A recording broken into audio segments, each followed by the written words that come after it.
Hello दोस्तों, नमस्कार दोस्तों। स्वागत है आपका हमारे YouTube चैनल में। दोस्तों, आज हम बहुत ही अच्छी आपको पौराणिक कथा सुनाने जा रहे हैं। दोस्तों, जब हनुमान जी से हारे शनिदेव। दोस्तों, ये वीडियो शुरू से अंत तक जरूर देखना। दोस्तों, शनि के नाम से ही हर व्यक्ति डरने लगता है। शनि की दशा एक बार शुरू हो जाए तो 7.5 साल बाद ही पीछा छोड़ती है। लेकिन हनुमान के भक्तों को शनि से डरने का तनिक भी जरूरत नहीं है। शनि ने हनुमान को भी डराना चाहा, लेकिन मुंह की खानी पड़ी। आइए जाने कैसे। महान पराक्रमी हनुमान अमर हैं। पवन पुत्र हनुमान रघुकुल के कुमारों के कहने से प्रतिदिन अपनी आत्मकथा का कोई भाग सुनाया करते थे। उन्होंने कहा कि मैं एक बार संध्या समय आने अपने आराध्य श्री राम स्मरण करने लगा तो उसी समय ग्रहों में पाप ग्रह मंद गति सूर्य पुत्र शनि पधारे। वह अत्यंत कृष्ण वर्ण के विशाकार थे। वह अपना सिर प्रायः झुकाने थे। जिस पर अपनी दृष्टि डालते हैं वह अवश्य नष्ट हो जाता है। शनिदेव हनुमान के बाहुबल और पराक्रम को नहीं जानते थे।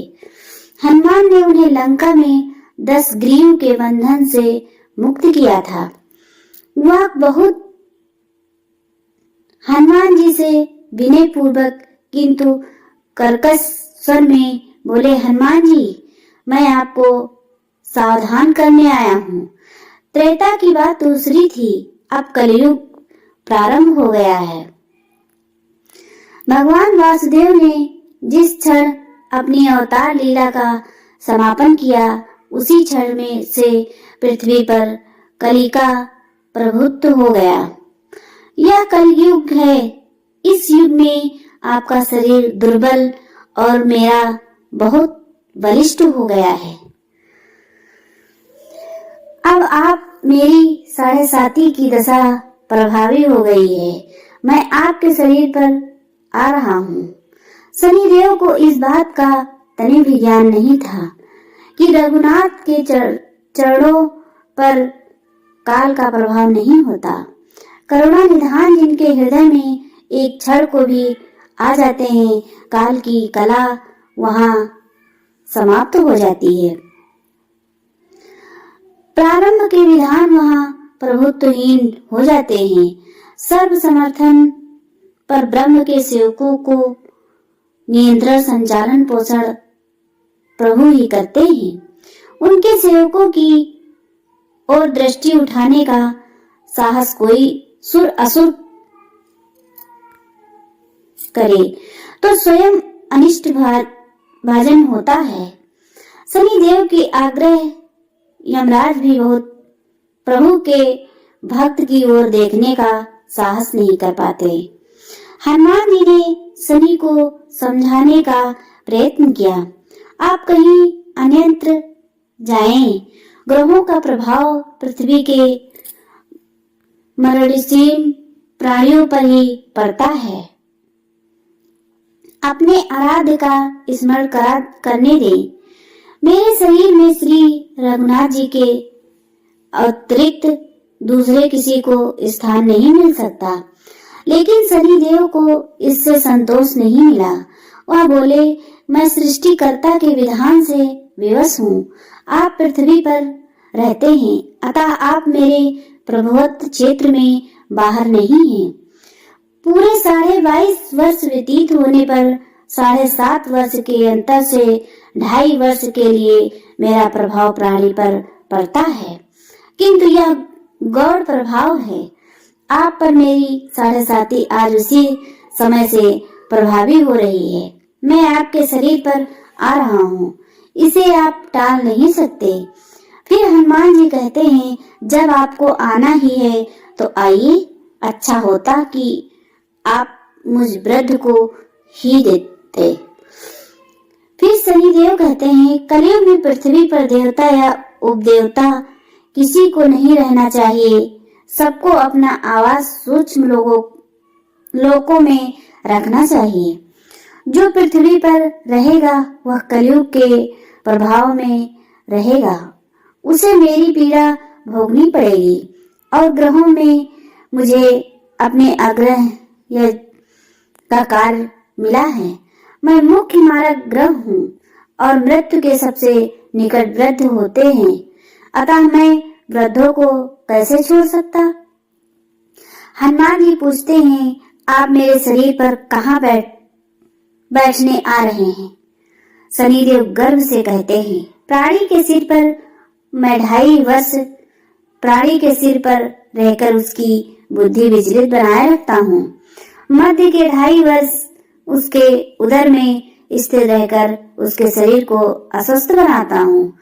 वह अंतिम 2.5 वर्ष पैरों में रहकर उसे भटकाता हूँ। फिर शनिदेव हनुमान जी के मस्तक पर आ बैठे तो हनुमान जी के सिर पर खाग हुई। इसे मिटाने के लिए हनुमान जी ने बड़ा प्रयत्न उठाकर सिर पर रख लिया। शनिदेव चिल्लाते हैं, यह क्या कर रहे हैं आप। फिर हनुमान जी कहते हैं, जैसे आप सृष्टिकर्ता के विधान से विवश हैं, वैसे मैं भी अपने स्वभाव से विवश हूँ। मेरे मस्तक पर खाद मिटाने की यही उपचार पद्धति है और आप अपना कार्य करें और मैं अपना कार्य। ऐसा कहते ही हनुमान जी ने दूसरा पर्वत उठाकर सिर पर रख लिया। इस पर शनिदेव कहते हैं, आप उन्हें उतारिए, मैं संधि कहने को तैयार हूँ। उनके इतना कहते ही हनुमान जी ने तीसरा पर्वत उठाकर सिर पर रख लिया तो शनिदेव चिल्लाकर कहते हैं, मैं अब आपके समीप नहीं आऊंगा। फिर मैं हनुमान जी से नहीं माने और चौथा पर्वत उठाकर सिर पर रख लिया। शनिदेव भी फिर चिल्लाते हैं, पवन कुमार त्राहिमाम त्राहिमाम, रामदूत अंजनीय नमः। मैं उसको भी पीड़ित नहीं करूंगा जो आपका स्मरण करेगा, मुझे उतरने दो। हनुमान जी कहते हैं, बहुत शीघ्रता की, तभी तो 5वां पर्वत शिखर बाकी है। और इतने में ही शनि मेरे पैर में गिर गए और कहा, मैं सदैव आपको दिए वचनों को स्मरण रखूंगा। आघात के उपचार के लिए शनिदेव तेल मांगने लगे। शनि जी तेल कहाँ देने वाले थे, वही शनिदेव आज भी तेल दान से तुष्ट होते हैं। दोस्तों, हमारे हनुमान जी बहुत ज्यादा बाहुबली हैं दोस्तों। और जो लोग हनुमान जी की पूजा करते हैं और हमेशा हनुमान का स्मरण करते हैं, उनको शनि की साढ़े साथी कभी नहीं लगती दोस्तों।